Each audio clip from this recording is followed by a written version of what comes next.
Hi!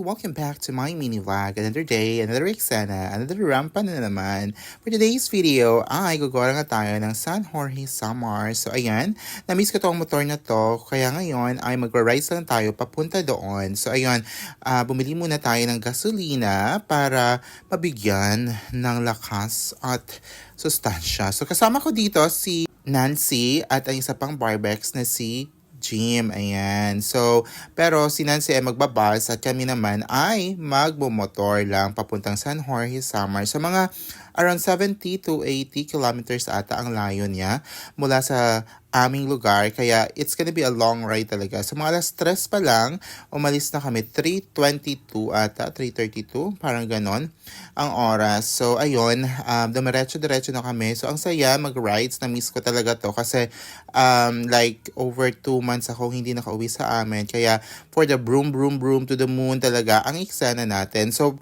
pagdating namin sa May Mutyong, Samar, ay umulan ng very light. So, ayun, pumara muna kami dyan para magpatila ng eksena kasi ayaw namin mabasa kasi hindi kami mabasang sisi. Ayan, ito ninyo, ayan si Jim, maganda. So, tumila na yung ulan, kaya dumiretso na kami kasi baka gabihin kami. Siguro mga 20 to 30 minutes ang tinila ang aming pagtigil. Ayan. So, pagdating namin sa may Yabong, parang wala namang ulan. So, malinis at maaraw na maaraw dito. So, doon lang pala yun sa may Mutyong at Paranas ang ulan. So, ayun, pagkalipas ng ilang minuto, ayan, nakarating na kita Hamay Yabong.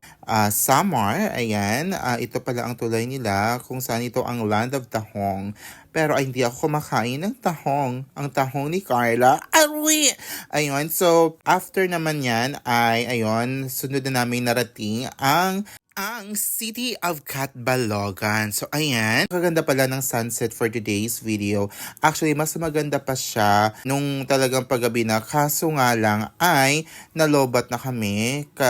Hindi na namin na video. So, ayun, nakarating na kami sa bahay ng ate ko. Fiesta nga pala dito. Kaya, yun, nakifiesta kami. Maraming tao, maraming sumasayaw, pero walang gwapo. Agudoy! So ayun, maraming salamat sa pag-watch ang aking mini vlog hanggang sa muling rampa at iksana. Ayan ha! Pakaka!